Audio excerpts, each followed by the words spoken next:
Good evening, everyone. Welcome to Gonzaga University's Accepted Nursing webinar. Start off with introductions. My name is Levi Garcia Morales. I'm one of the admission counselors here at Gonzaga. I primarily support students from Western and Central Washington, as well as New Mexico. I'm excited to see you all here tonight, so that we can learn more about nursing program. And I'll turn it over to Alex here. Hello, everyone. My name is Alex Giffen. I am the undergraduate academic advisor. So I am the advisor for all incoming freshmen and sophomores. So I'll pass it off to Kenley so Kenley can introduce herself.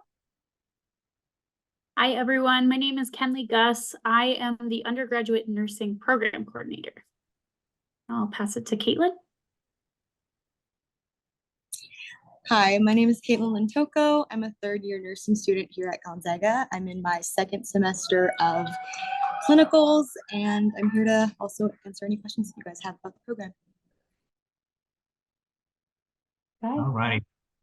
So you'll see that the Zoom's webinar is a little bit different than your usual Zoom meetings. At the bottom of your screens, you'll see a Q&A function.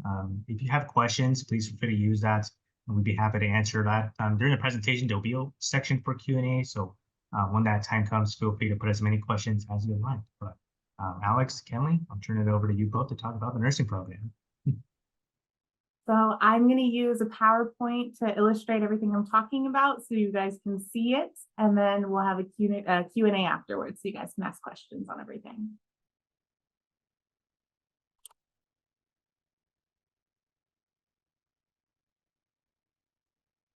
Are we good? Can everybody see it? Okay.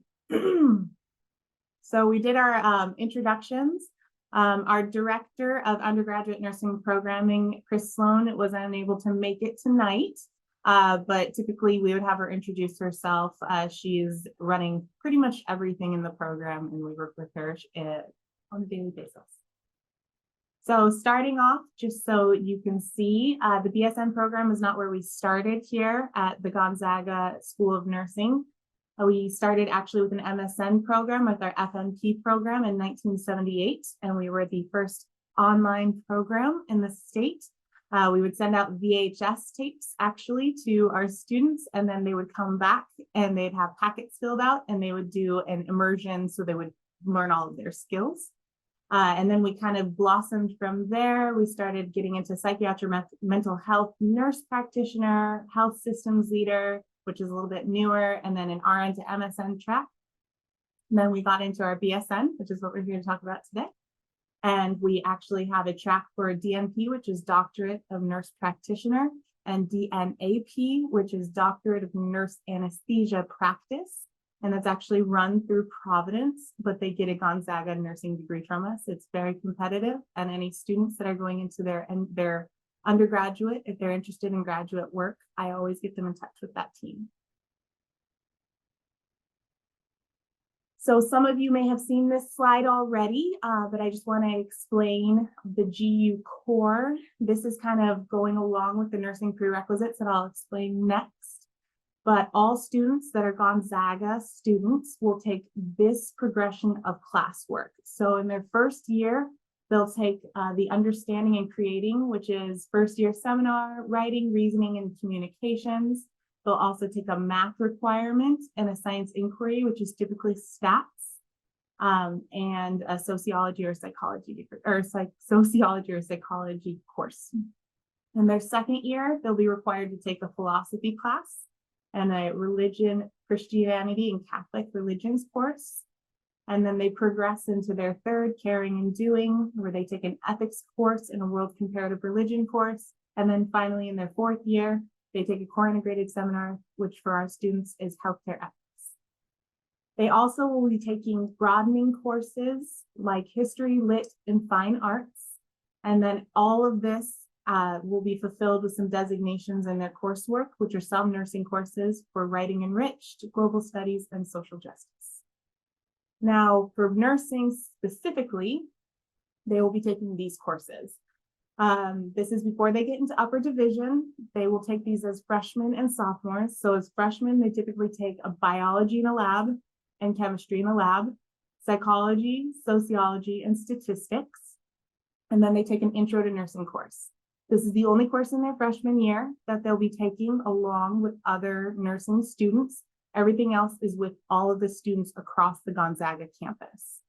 Once they enter their sophomore year, they'll be taking growth and development and social determinants of health from nursing faculty with other nursing students.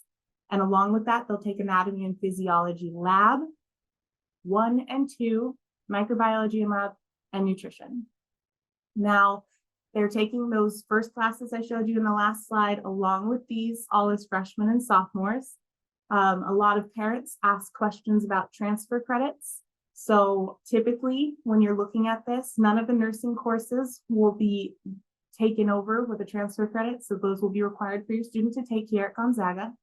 I have seen psychology, sociology transferred in, biology occasionally, chemistry less occasionally, but it has happened.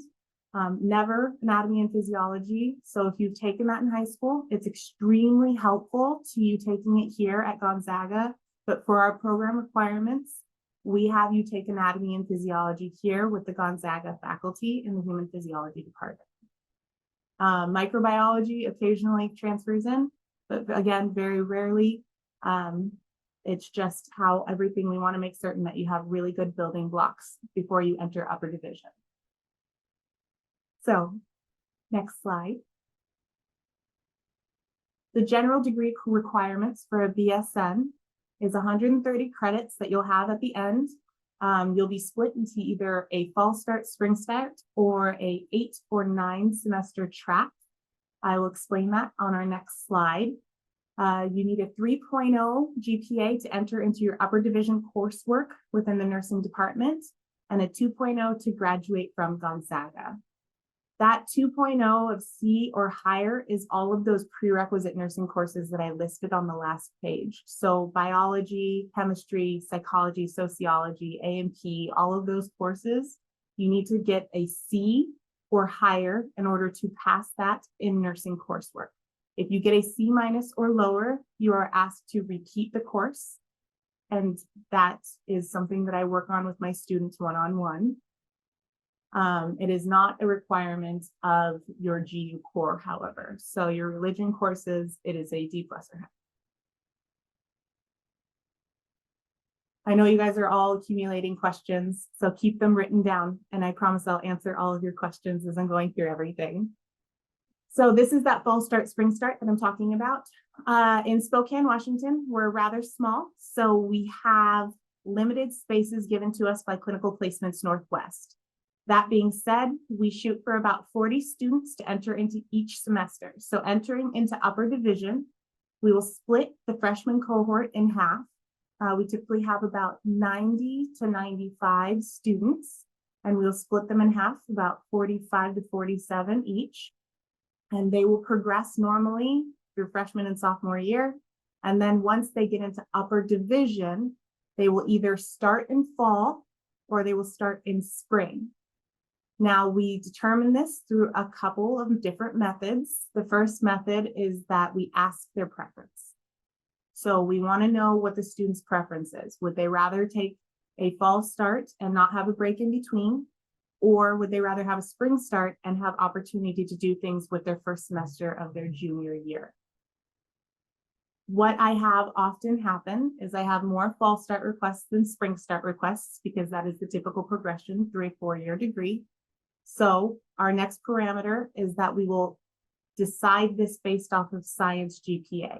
So that slide that I showed you a little while ago that shows off science coursework, biology, chemistry in your first semester here, we will take your science GPA and split them down the middle. So the ones that perform above the median will get the fall start, and the ones below will get spring start. If we still need a tiebreaker, we'll go to overall GPA.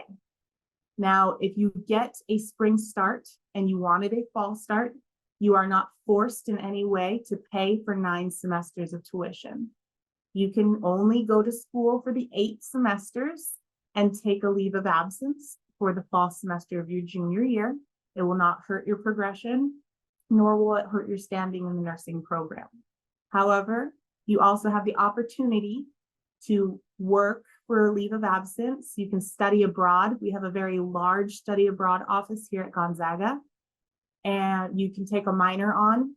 We have quite a few students that are interested in taking on minors, which you need a little bit extra time to complete a minor in our program because there are so many classes that you need to take.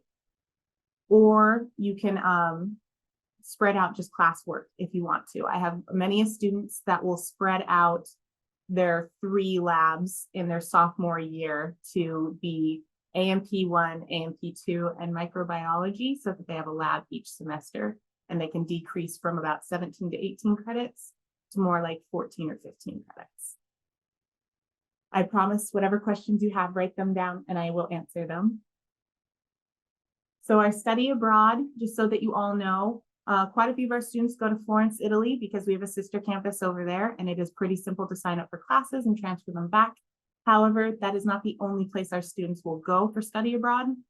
So we have students that will go full semesters to Spain, Mexico, Auckland. I have a student going to Oxford. And if students get placed in that 8 semesters fall start, that does not mean that they can't study abroad. We have summer opportunities where they can study abroad as well. We occasionally will have a nursing course in study abroad, but more than likely there will be no nursing courses. They'll be taking GU core courses. So usually ethics or world comparative religion are the coursework that they'll take while they're studying abroad.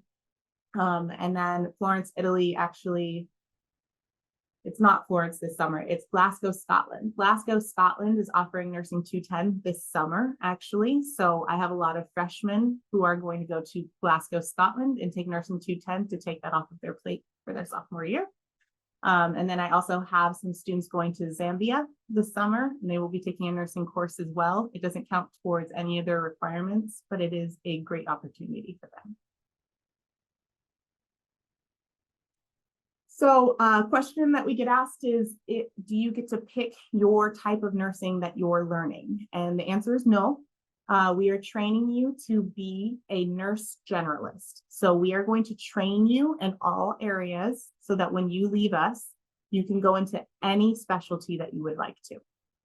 So what we focus on is basic safety, sound clinical judgment, professionalism, ethical care, that cura personalis, well-rounded piece that is in everything at Gonzaga, and then just to be positioned to train or to be trained in a specialty upon graduation.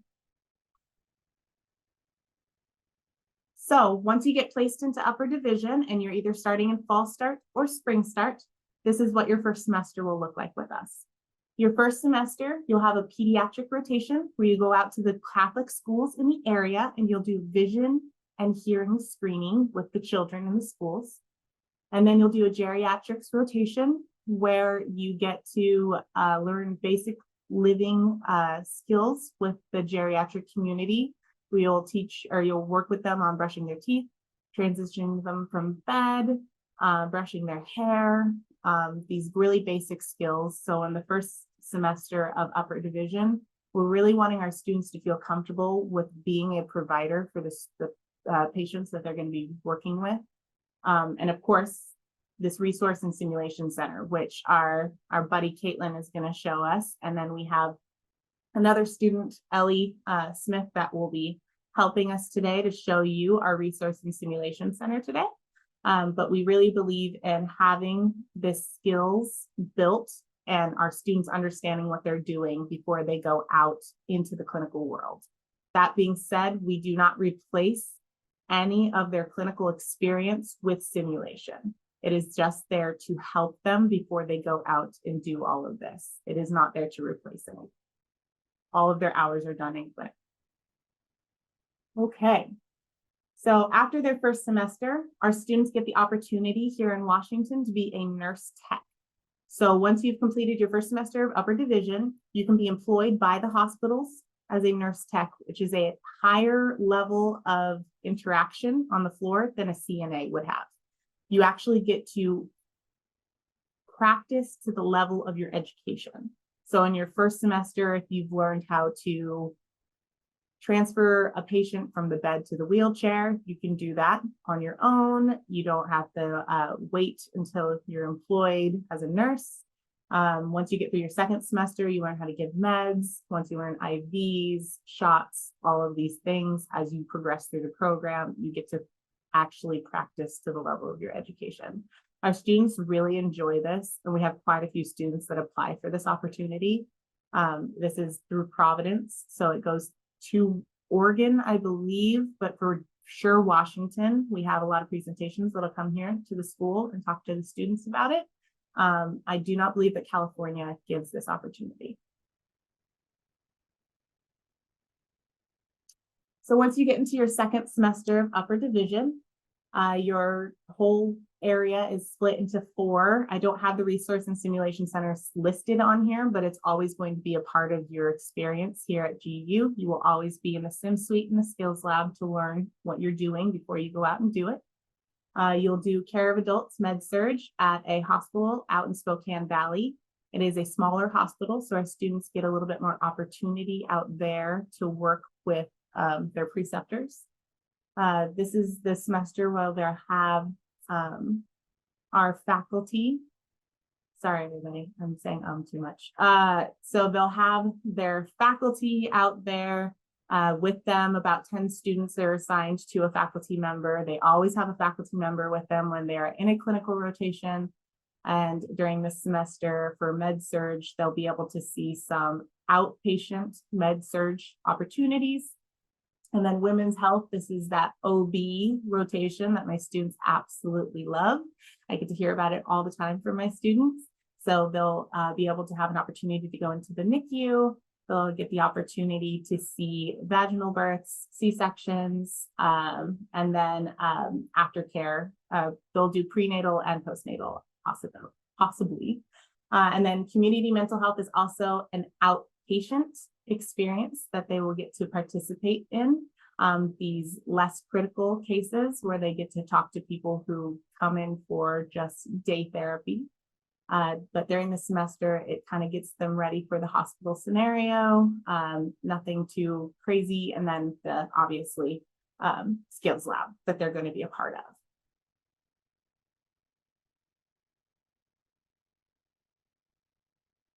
In their third semester, they'll be placed in the bigger hospital here in Spokane. So the med-surg is going to be with the sicker patients. They're going to see the more severe cases, the inpatients. At pediatrics, they'll have a rotation again with inpatients, those sicker kids. They'll be able to go to peds oncology, kind of an array of areas. And then they actually have the opportunity for acute psychiatric mental health at Eastern State Hospital. We're expanding a little bit, but just so you all know, Eastern State Hospital is actually out in Medical Lake. So we have about 25 minutes of a drive from here. That's the only time that the students will need a car to get to their clinicals. Every other clinical is within a bus distance or I wouldn't say walking distance, but bus distance. And then we have a lot of our students do carpools with other students. So it's not that every single student needs a car, but they definitely will need to carpool to these opportunities just for the acute psychiatric mental health. Okay. During their third semester, they get to encounter something called the Dedicated Education Unit Model of Clinical Teaching. So in their second semester of upper division, they're assigned to a faculty that is our teaching faculty here at Gonzaga that they go into the clinic with, and they have those 10 students, like you can see in the figure on the bottom. Once they enter into the third semester, they will be assigned again to a faculty mentor, just like in the clinical instructor model below, the traditional model below. But we actually have adjunct faculty or preceptors that we train and pay to be assigned to our students. And while this graph says 1 to 2, it is sometimes 1 to 1. This is kind of like that nurse tech that I was talking about a couple slides ago, where they get to kind of perform at the level of their knowledge. So this students in the traditional model with the clinical instructor will have a couple of rotations in the same hospital, but be assigned to a different nurse every single time they're there. So that nurse has no way of knowing what skills they have or what they've completed or what their knowledge is. Whereas in the DEU model, they can actually perform to the level of their knowledge that the nurse has seen them do before. So they prefer the DEU model. It gives them a lot more autonomy and they have a greater learning experience with this method. In their final semester, our students will start their final semester in practicum. They have 5 weeks where it's like the DEU model. They will be assigned to their adjunct faculty, preceptor nurse, and follow that nurse through their schedule and do nursing with that nurse. They get to be full on doing that and not be focused on class. They absolutely love this, and they get to pick their practicum based on an experience that they feel like maybe they wanted to expand on and they missed out on some experience in the NICU or in cardio. Then they go out there and they get to experience it a little bit more. This also leads quite often to a job because they're working basically at this level and they love it. They love our students and we are very coveted at the hospitals here in Spokane. Once they are done with those first 5 weeks, they have 5 courses that they complete. The coursework kind of revolves around studying for the NCLEX, which is the certification exam that they have to take after completing all of their coursework here. And actually in any program taking the NCLEX, our pass rate is 96% in our last go around. And we also talk about some leadership skills. We talk about how to do interviews, how to write a resume. We're really prepping them to get ready and go out in the world as a nurse. And as you can all see, our graduates go everywhere. We have quite a few students that are ROTC. We have a lot of students that have minors in certain areas, which makes them more inclined to go into psychology. I have a lot of students that are interested in going to Mercy Corps or Jesuit Volunteer Corps. There are a multitude of opportunities and our students literally go everywhere. That is my whole presentation. So Levi, I think we can open up the question and answer portion and go from there.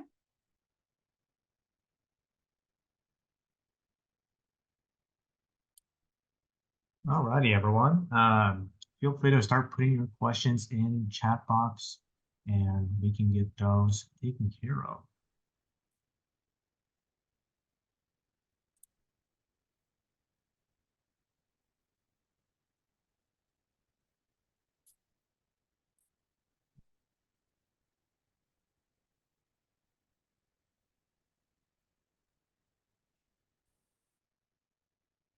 Okay, let's see. There's a couple of questions. So what percentage of accepted students are male? That is a fantastic question. I love that.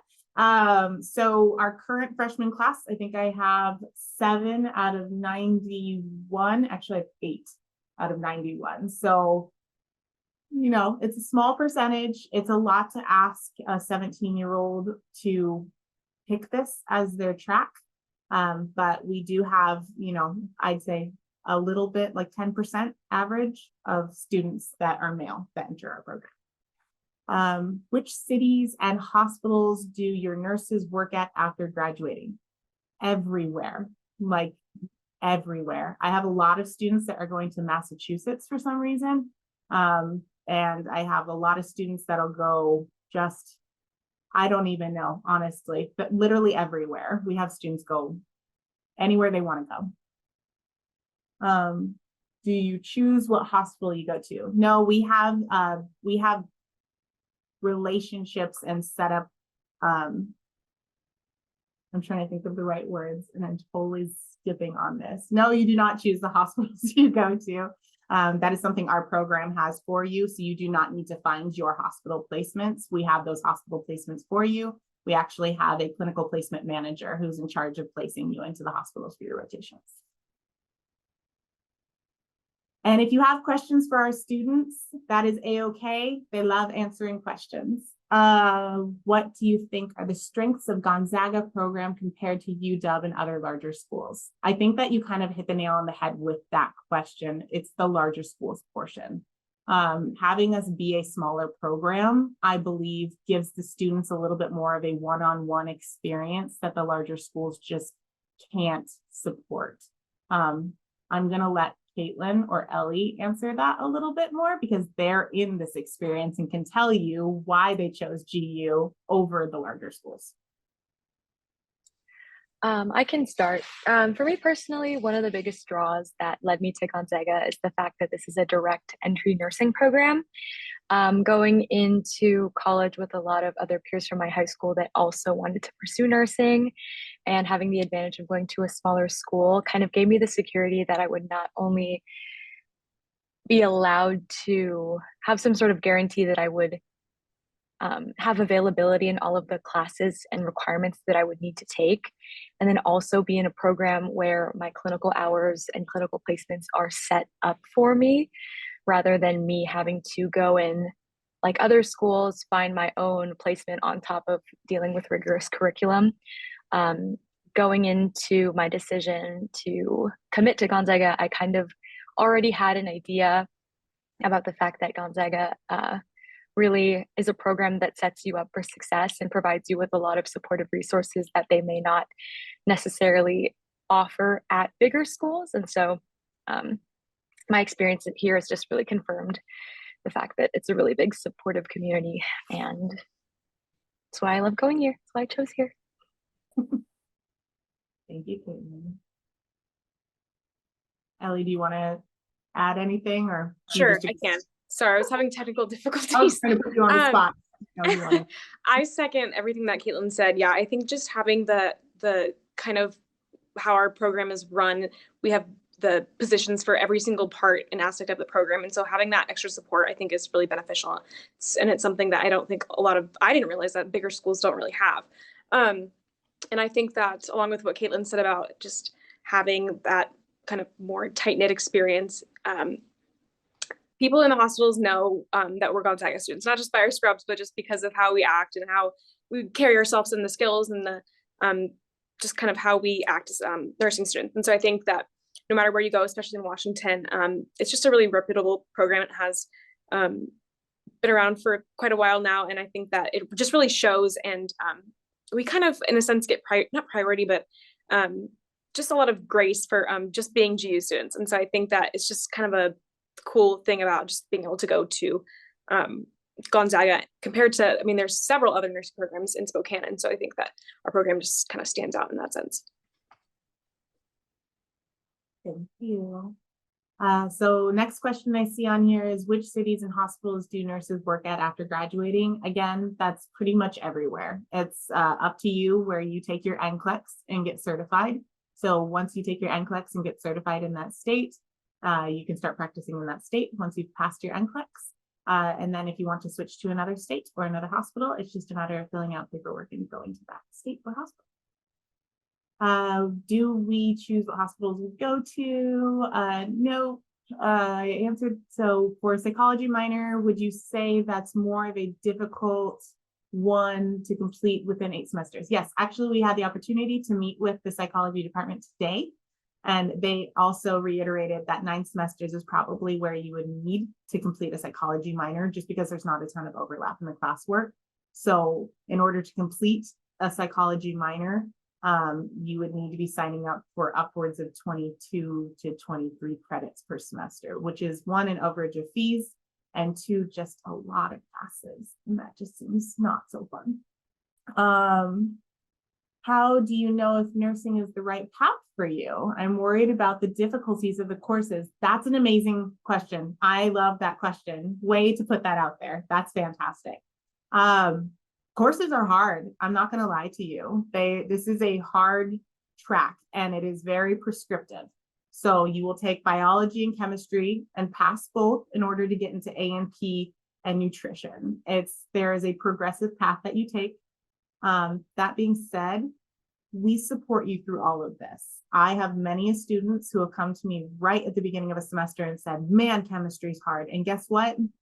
Chemistry is hard. My father is a chemistry professor, and I failed chemistry and had to retake it. So I think it's hard for everyone. I do not think that this is just a nursing student thing. But the coursework is here to teach you a lot of important and crucial skills that you need.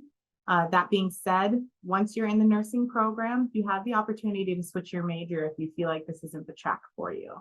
So you have Nursing 100 to kind of introduce you to this world and see what's going on. And then you'll have the opportunity in Nursing 210 and 251 to make that kind of final decision before you get into nursing upper division coursework. And of course, I meet with all of my students. And once they tell me they're not interested, we find another path, and that's okay.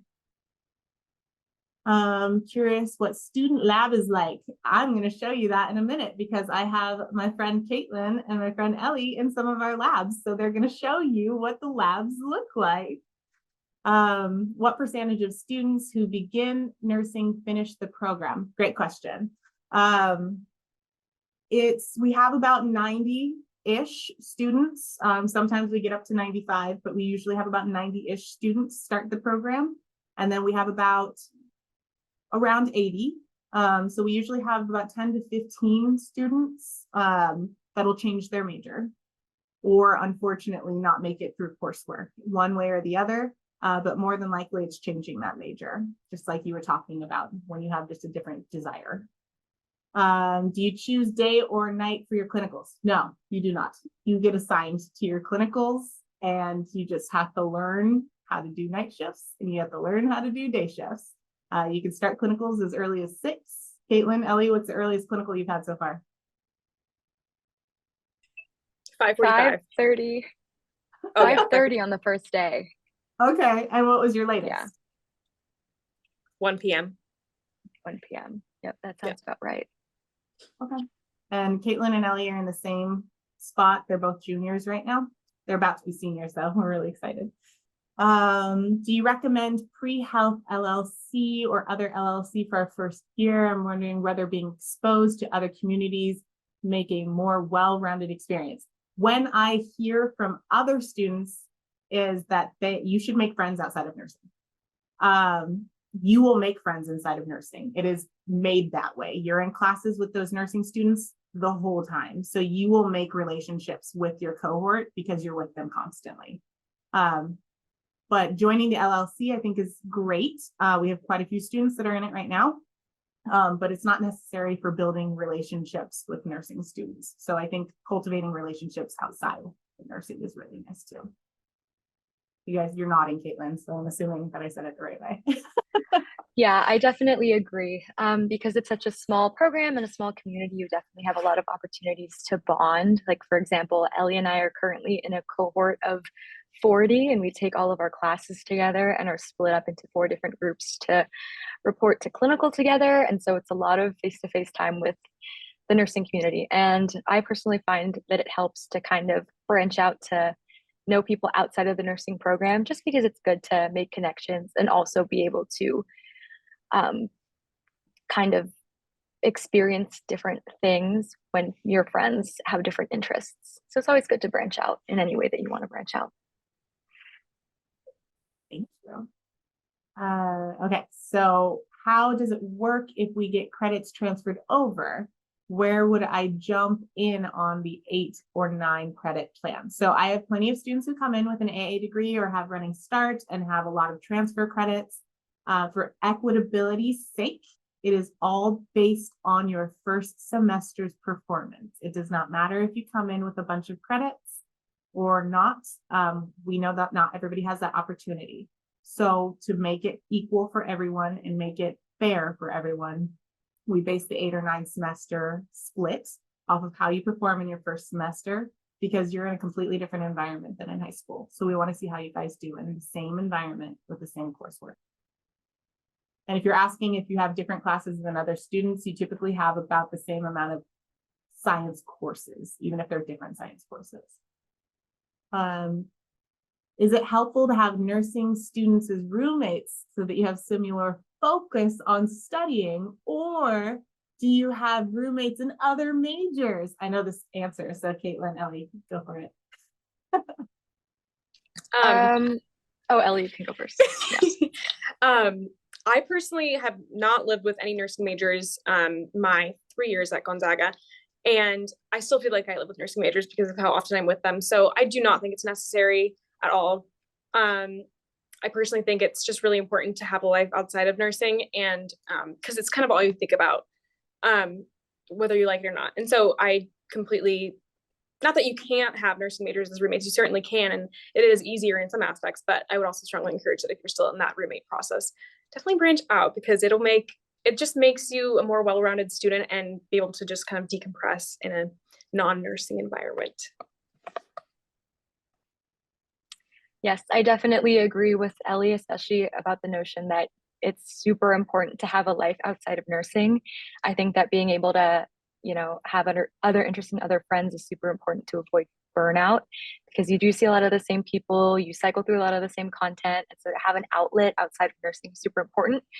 I do ultimately think that your experience is what you make of it. I do live with one nursing major and a business major and a bio major, and I think the kind of diverse combination of us all sets a really good tone when we need to, like Ellie mentioned, decompress and kind of just be able to take a breath outside of the nursing bubble. So I definitely, again, would recommend to branch out.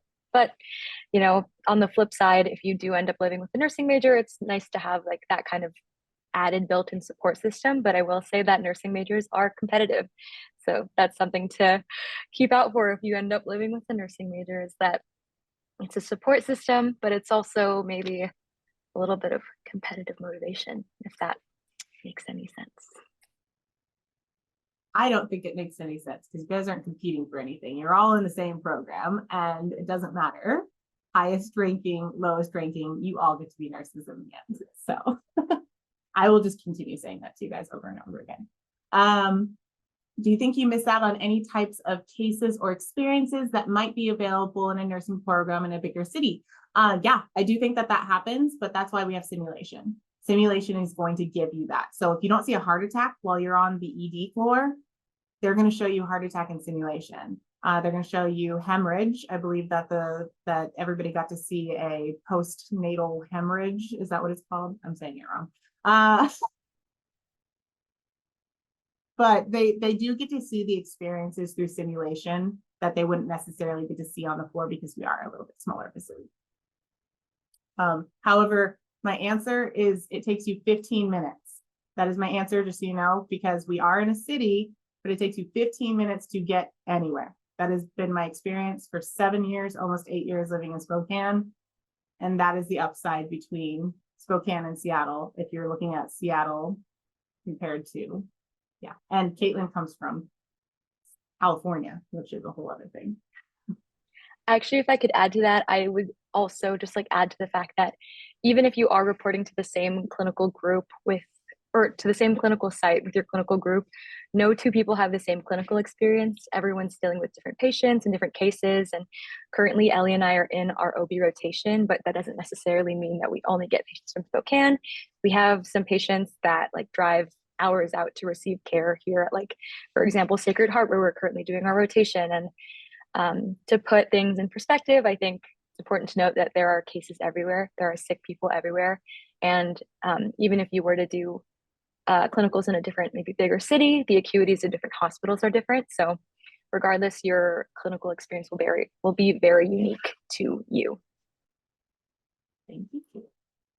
How do we get training in specialties after graduation? So that's based on where you go after graduation. There are residencies that hospitals are starting to actually create for nursing graduates, where they'll have you have a certain period of time, 6 months, something of that nature, where you get to actually be a student with their hospital and learn their procedures, their policies, and your specialty. That being said, residency is not necessarily the only track for you to take, but it is helpful. And graduating and going into a career, they're going to know that you're a new graduate and train you as you go through. They're not going to just throw you in the room and be like, you figure this out. I don't know. This guy's having a heart attack. You got this.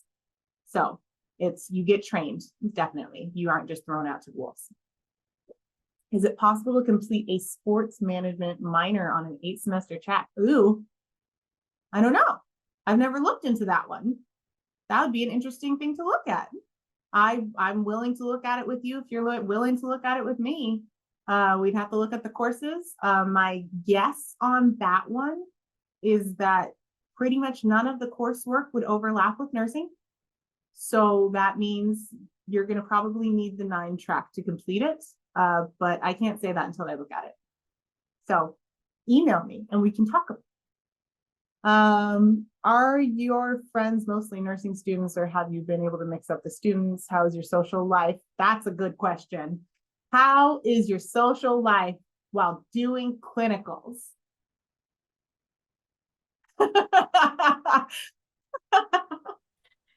I guess I'll start. I think that it's interesting, like freshman year when I feel like classes were the hardest, I was the hardest on, the easiest. Freshman year was the easiest.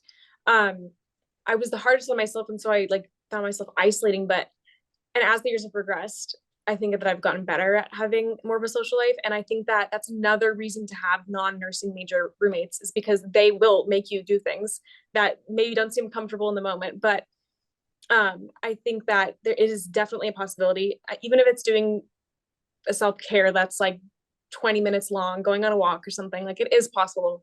I wouldn't say I have the best balance. I think there's definitely people that have way better balance, but it is definitely possible. I think it really comes down to how you study during the week and set yourself up. And that's something that I'm still learning, but definitely it gets easier as you progress in the program.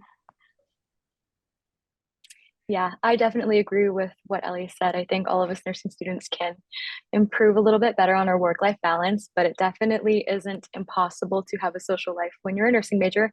It can be kind of intimidating because I feel like the stigma around nursing school is that it's a lot of work, which it is. There's no sugarcoating the fact that it's a lot of work, but time management is really crucial to you being able to make time to maybe hang out with your friends or go see a basketball game or just take that social self-care time. But it's definitely not impossible. Ellie and I try to figure it out week by week and kind of keep each other in check with, okay, maybe like we've been studying all day, we've had class all day, maybe now it's time to go and, like Ellie said, maybe take a walk or get a sweet treat. But trust that there is a way to spend time with people outside of nursing, and it's super beneficial. And if you learn how to manage your time and kind of prioritize how you spend that time, you'll find a way to make it work. We're also, as a department, trying our best to create a little bit more community and fun for our students. This Sunday is our first community building event that I've had Caitlin and Ellie helping me motivate students to attend. We're going to have a BSN scavenger hunt where students get to go around campus and take pictures with their groups and earn prizes. We know it's a pretty intense program and we want to be more fun for them. So we work on this really hard. What percentage of admitted students complete and graduate from the program? I think I answered that one. I don't have the percentage off the top of my head, but it's typically we lose about, like I said, 10 to 15 students to another major.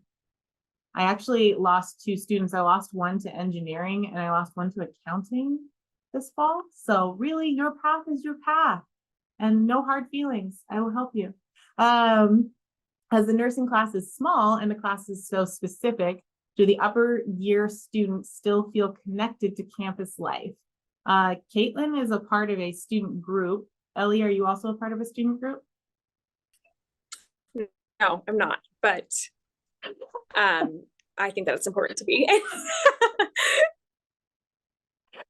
That was such a good answer. Caitlin, do you want to talk about your student group?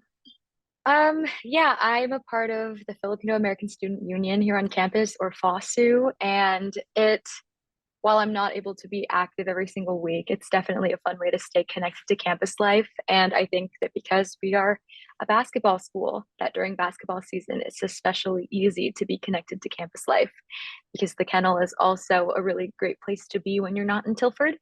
And kind of like what I was saying earlier, if you're willing to make time to venture outside of our nursing building and our nursing bubble, it's not difficult to connect to like that goings on in the more central part of campus. It's just up to the way you decide to manage your time and prioritize things. Next question. Do the GPA driven 8 semester versus 8-9 semester program make this super stressful first and second year? How do you handle the competition? Is the ranking public? Oh, no, the ranking is not public at all. Not even a little bit. That would never be shared. However, all of my students love to tell each other who's fall start and spring start. So they do tell each other that, and they do know that once they get into upper division, but no, that is not public. And I can tell you a good chunk of my spring start students have 4.0 GPAs. They chose spring start. So there's really no way for you to know the differentiation in GPA. And when I say we're doing this based on ranking, I'm saying it's a 3.57 compared to a 3.55. That's the break. You guys are all so high performing. This is not a thing like I have a 1.0 compared to a 4.0. That's never that vast. It's usually very subtle. I think I answered that whole question. Did I answer that whole question? How do you deal with the competition? Like Caitlin said, there's like they make competition for themselves. They don't need competition. Everybody is doing great and fantastic, but for some reason they love competing with each other. But they're all in the program because it's direct entry. So how do you guys deal with the competition? For me personally, I think that competition will always exist, like unintentionally. Just because when you work with a lot of people who have very like strong personalities, who are like willing to share like the grades that they get on tests, it's inevitable that competition like unintentionally fosters. But I think your mentality throughout nursing school is super important, and that can be what sets you up for success. So for me personally, I kind of choose to stay in my own lane and stay in my own like bubble of performance, and kind of find my own validation in the fact that if I pass, I'm doing great, regardless of what other people get on the exams, whether they scored 2% higher than me or 10% higher than me.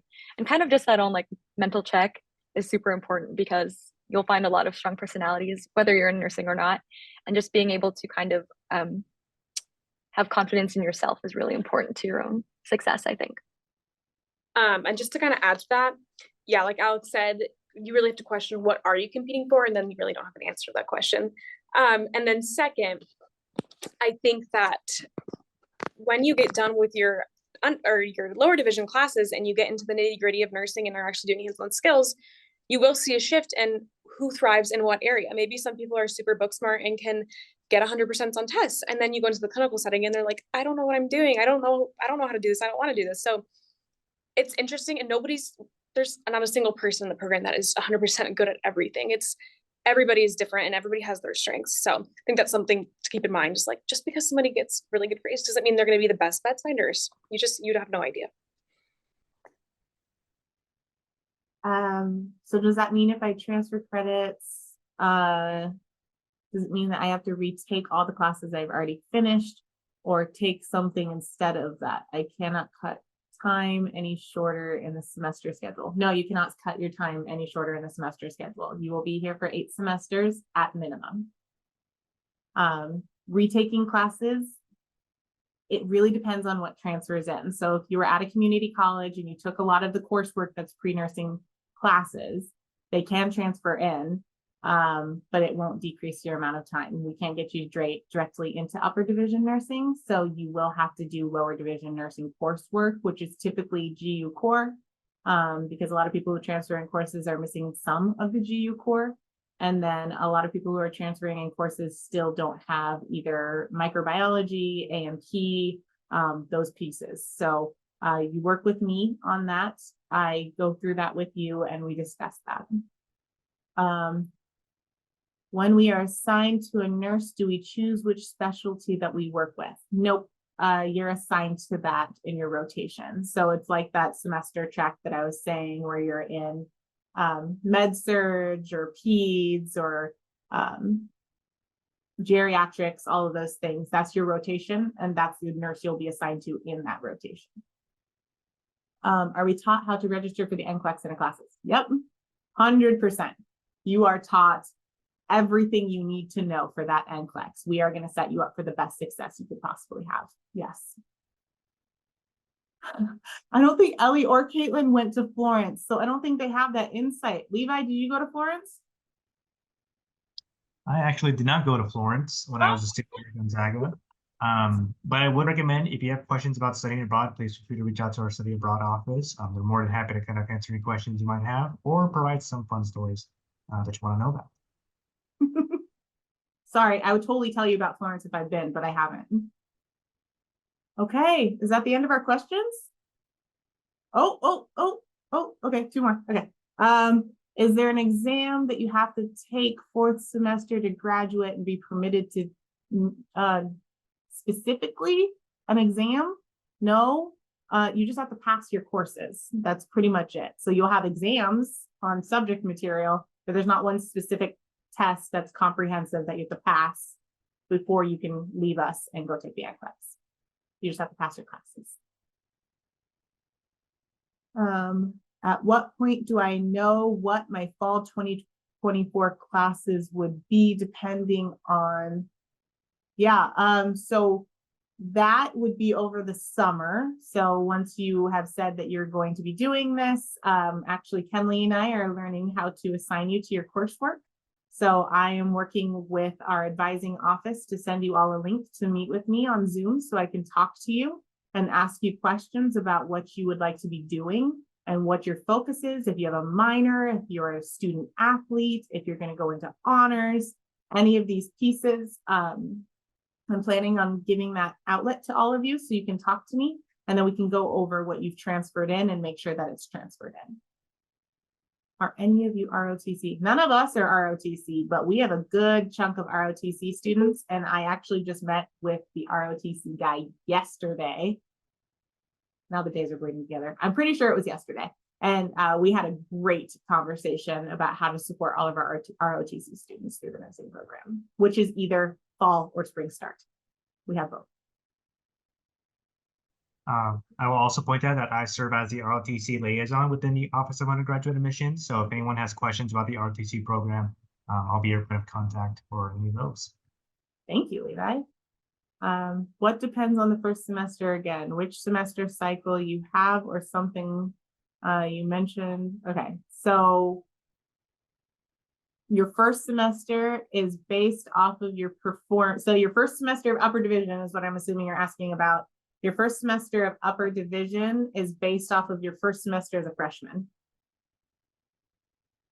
Do I need to add more? I feel like it's your science courses mostly, but we'll go overall GPA too. And then you'll know by January of your first year here what you're going to be in fall start or spring start. So you have about 18 months to plan it out. Any other questions?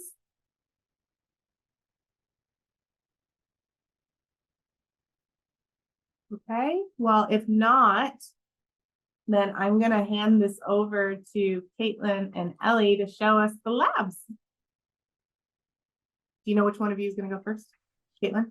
I can go first. Okay.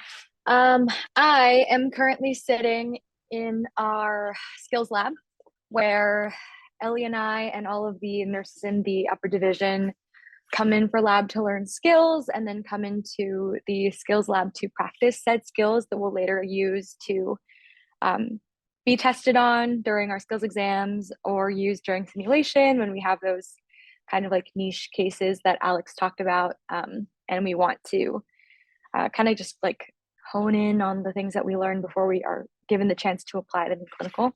And so if I can flip my camera here. Here's the sim lab. And so we have a couple different beds that are all set up with patients.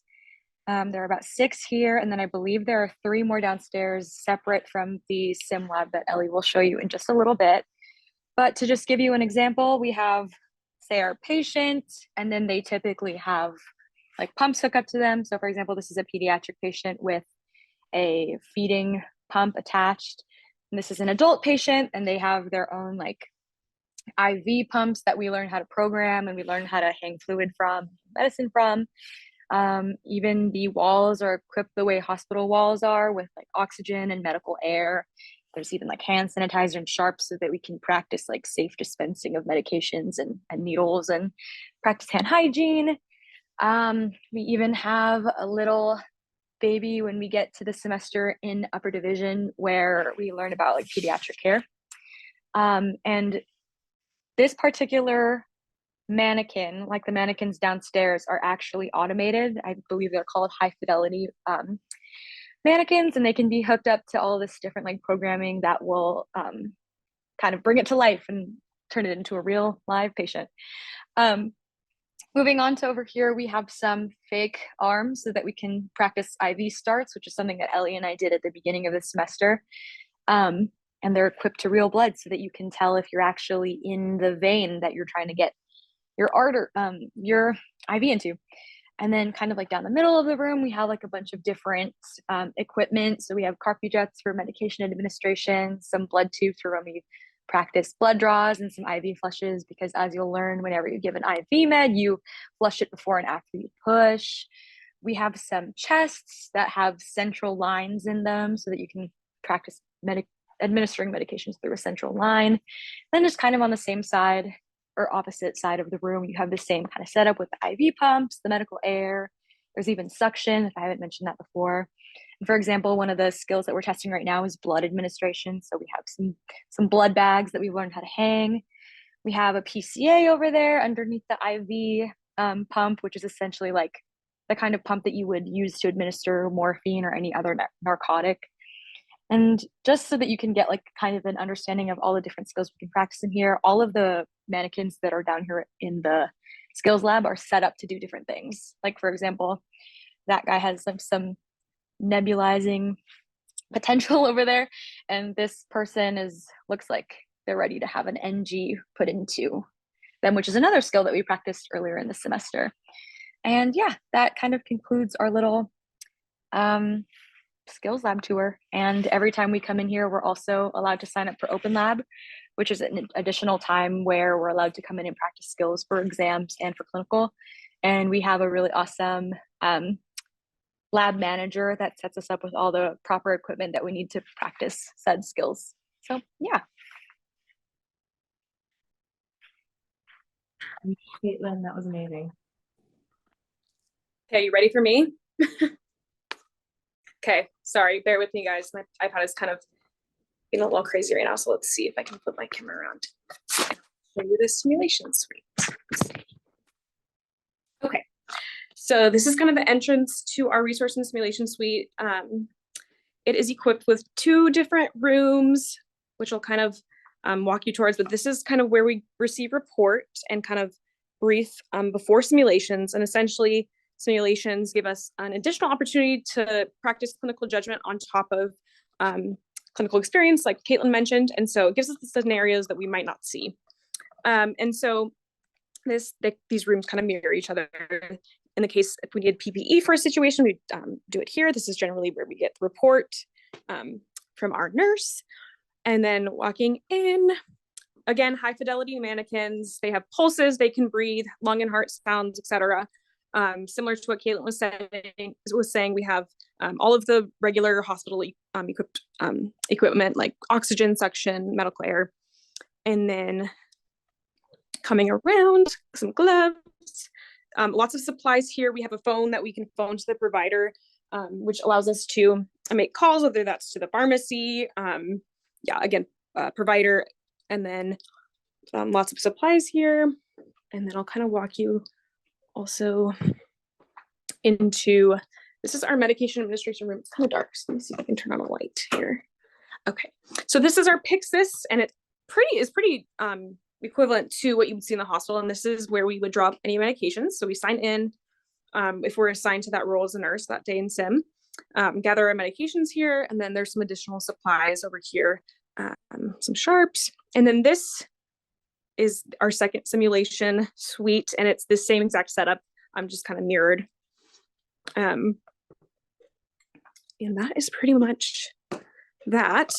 Whoever is not in simulation, because there's generally one group of 3 nurses going and then the other group of 3 watching.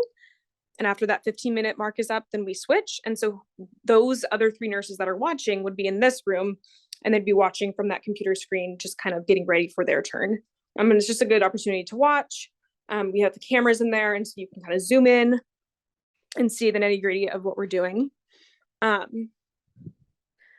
would pull up and then here, I don't have the key with me, but essentially this is where it's a one-way glass. And so we can, professors, other students can watch, and this is where the control room is and where we would kind of operate the mannequins.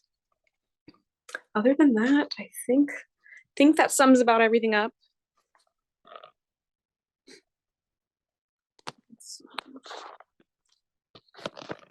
Thank you, Ellie. My fantastic students. They're doing a great job at this. I'm very proud of both of them.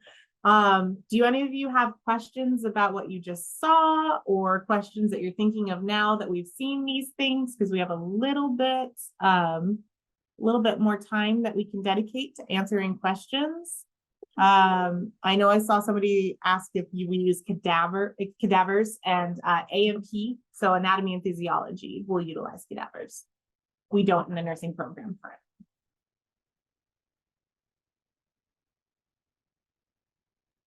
To clarify though, we don't work on them, but they use them as models. So like, for example, when you're learning the muscles, a professional will come in with you and like pull back some layers of skin and some layers of muscle and show you like where the pec major is and pec minor is, but you don't actually like cut into anything.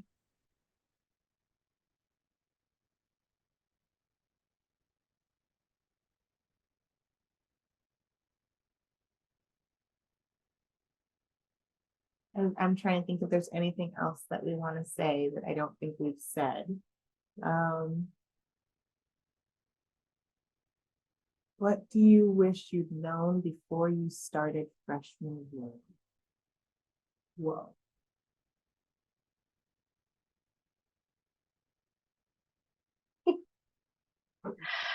That's a really good question. I feel like before freshman year, I wish someone would have told me not to put as much pressure on myself, because I feel like a common theme amongst prospective nursing majors and people who are interested in the healthcare field in general is that everything has to be perfect, and we have to be really high achievers. And it's great to have like high standards, but it's also okay to realize that your best is your best, and find comfort in the fact that you're doing everything that you can to succeed. And when things don't go your way, sometimes it's okay to process that and realize that it's okay for things not to go completely perfect. I hope that makes sense. But I wish someone had told me to relax, essentially, and that everything would be okay, because it will be okay. Yeah, and just to kind of add off that, I think there's so much. You grow so much as a person just from freshman year. And so that's kind of what college is all about, not just the major, but also just learning about yourself.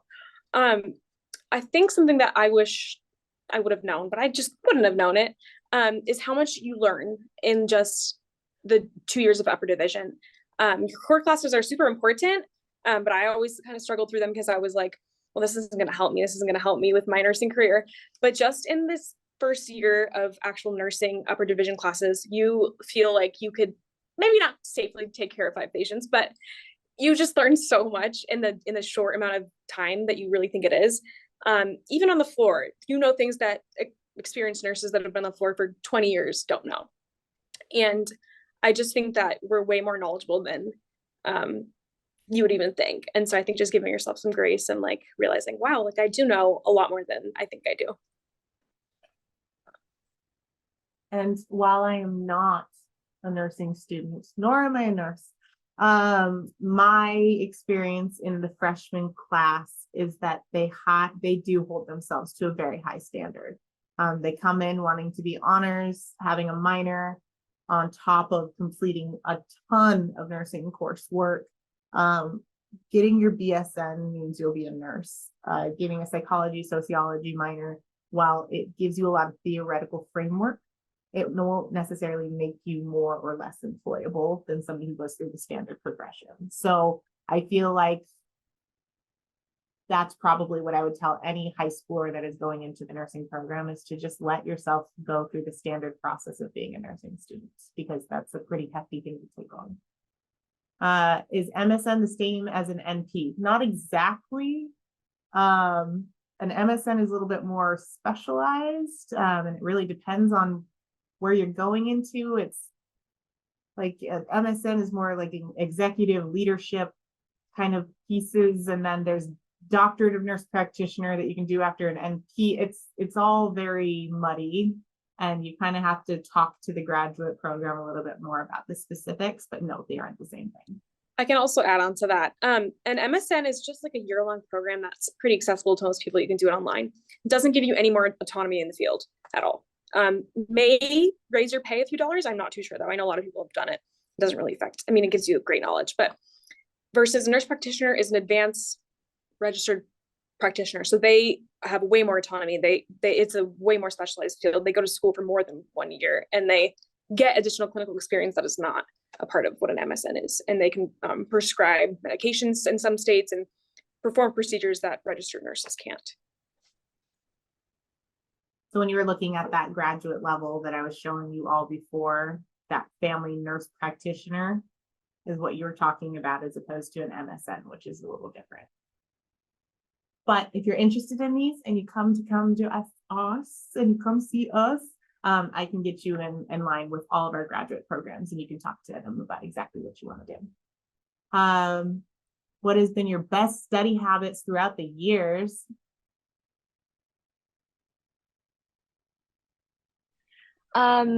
I think we can all attest to the fact that our study habits have to kind of change and evolve with the curriculum that we're taking. Ellie mentioned previously that your freshman year is kind of like your easiest year, maybe your like least rigorous year. And then when you transition to your sophomore year and you take A&P, you kind of have to learn how to absorb more detailed information at higher volume. So things that have personally worked for me is that, like, it sounds a little bit crazy, but I'm a visual learner and I really like to see things organized and written out. So I'm the type of person that will take the lecture slides and whiteboard them and use that to kind of like ingrain all of the information into my brain. And recently, since starting up a division, my studying has included kind of like whiteboarding out all that information to kind of like meld it into my mind, as well as using this testing platform that they provide for us called Kaplan, which essentially allows us to create these personalized quizzes based on whatever we're learning in lecture, and taking those practice tests and remediating the topics that I need more help with, and just kind of using that additional like testing experience has been helping me. And also studying in a group so that you can kind of like talk to your peers and clear up any misconceptions you may have about the content, and also just being able to kind of like maybe teach the content to somebody else just to make sure that everything is good and set into your brain. Because something that we've noticed about upper division is that when you are taking nursing tests, you're not just expected to maybe regurgitate the content or just show your expertise on the content, but the upper division exams are also focused on application, nursing priorities, and kind of rewiring your brain to think as a nurse would. And so, as I mentioned before, your study habits kind of evolve with the courses that you take. And those are just some ways that my study habits have evolved a little bit. Yeah. You said. Oh, sorry, Alex. No, it's all good. No, you go, Ellie. Yeah, just I think she pretty much hit most of the things. I think the only other thing that I didn't really start doing until A&P, when it kind of kicked me in the butt, and it ended up working and I ended up doing just fine, is something called slow studying, where you, first of all, prepare for a lecture, maybe not read the topics in depth, but definitely prepare, because they do give you the material most of the time ahead of the time. And then afterwards, continuously studying that material every single day, not like waiting till a week before the test and be like, oh crap, it's test time, I better study. That is the only thing, because I am personally like not a super fast learner, and I don't think it really matters if you're a visual, auditory, whatever kind of learner. I think that just starting earlier will help you so much, and you won't feel like you're floundering like a week before, because you need a lot of time to synthesize all that material. I echo everything that the girls just said. Honestly, it's making certain that you're learning as a competency and not for content. Pulling content in your brain and vomiting it up on a piece of paper will get you an A, but once you vomit it out, it's gone. And then you'll take the next test and not do so great because you vomited on this piece of paper over here and you have none of that content left. So It's all competency building. It's keeping every single note that you take in biology and chemistry and A&P, because you're going to need all of those basic skills when you get asked questions in upper division. They're going to ask you skills and you're going to be like, I think I learned that in microbiology, but I completely forgot what it was. And you have to go back and reread everything. So it's all building pieces. Is it recommended that students not work in the first 2 years? You can work. I have a lot of students work in their first 2 years. In fact, Ellie and Caitlin, while they are here because they're fantastic human beings, they are my work study students. So they work. I have a lot of students. I have a student that works at Starbucks. I have a student that works at Target. I have lots of different student situations where they work in a lot of different places. That being said, the last 2 years are going to be a little bit more difficult for you to work. Not impossible, but a little bit more difficult. Your job just needs to be a little bit more flexible. Rotations come first, job comes second. Ellie, you might need to help me on this one. I don't know what an LPN is. So what's the difference between an LPN and a nurse tech? You know? Oh, the difference between an LPN and a nurse tech. So with a nurse tech, because I'm kind of going through this process right now because I'm becoming one, basically with a nurse tech, you can be in a program for an LPN or an RN. And it's just working up to the skills that you've been checked off on, disregarding narcotics and other things that just you can't do until you're out and graduated. And so either program you can apply to be a nurse tech and work up to what you've learned. However, registered nurses just have a little bit higher of education and it's a little bit longer. And then the main difference besides just higher education level is that they can administer IV medications and handle IVs versus LPNs cannot. Just have a little bit lower of a scope of practice. But other than that, those are the only differences that I've kind of researched and found out. So, would you recommend an iPad or computer or both?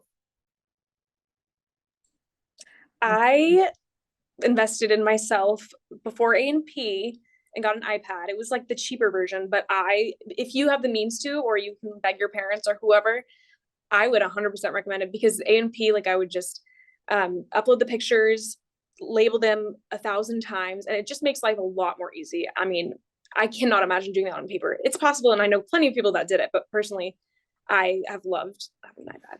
So. Yeah, I agree to that. There's nothing that you necessarily can't do on a notebook, because, you know, getting back to the basics is super important too. But I do think that while it's not a necessity, having an iPad does help, especially when you're taking A&P and you have a bunch of diagrams that you maybe need to like memorize the intricate like vessels, nerves, and muscles of. But having just a computer or just an iPad work just as fine as well.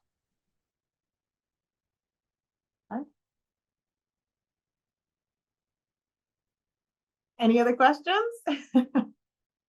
I love that you guys are utilizing Caitlin and Ellie. I think that's fantastic.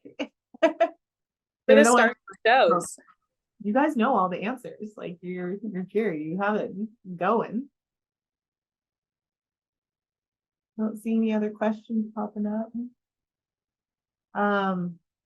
I can tell you personally, just if you have any questions that you're about to pop up. Personally, I came here from a state institution. I was at a medical school, so it's different than a nursing school. But just the feel of Gonzaga is vastly different than the state institution I was at. I actually stole Kenley from the same state institution. We worked there together and now we're here together. We loved the program. We loved the students. We thought that the professors were fantastic, but they just weren't able to be equipped to be this personal with their students. I think that that's just a real feel here. I feel that as staff here, I feel that across the campus, I feel that with my students even. I think having a working relationship with Caitlin and Ellie is fantastic. They give me a lot of insight into the upper division and how I can support the students a little bit more. I'm going to be really sad when they graduate next spring. I keep telling them that. I'm like, yeah, you're going to be a senior and you feed me. But it is a real community, honestly, and it's not just a tagline. I've been waiting for the tagline to drop and for me to see that it's all been a lie this entire time. But I'm coming up on almost 2 years, and I haven't seen a whole lot of the underbelly and not feeling community. In fact, Levi and I were in new employee experience together, and we say hi to each other every single time we see each other. Yeah, if you don't have any other questions, I think that's all we have for you all today. I don't see any other questions popping up. I really appreciate all of you showing up and being a part of this experience with us, and I hope to continue this for the next iteration next spring.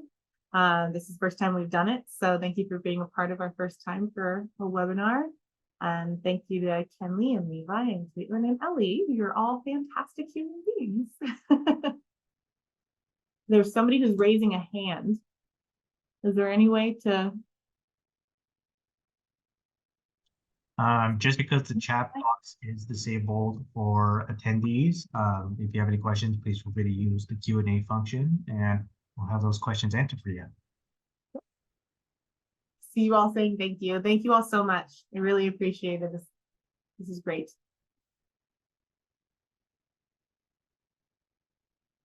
If you have any follow-up questions, you can email either Kenley or myself or both of us at the same time. Kenley's email is her last name at gonzaga.edu. So Gus, G-U-S-S at gonzaga.edu. It shows that it's almost 7:30. I'm starting to dwindle a little bit. My Starbucks isn't happening. Oh, look at it. Somebody else said, what's your contact emails? Perfect. And then I am Alex Giffen. So my email is Giffen, Giffin at gonzaga.edu.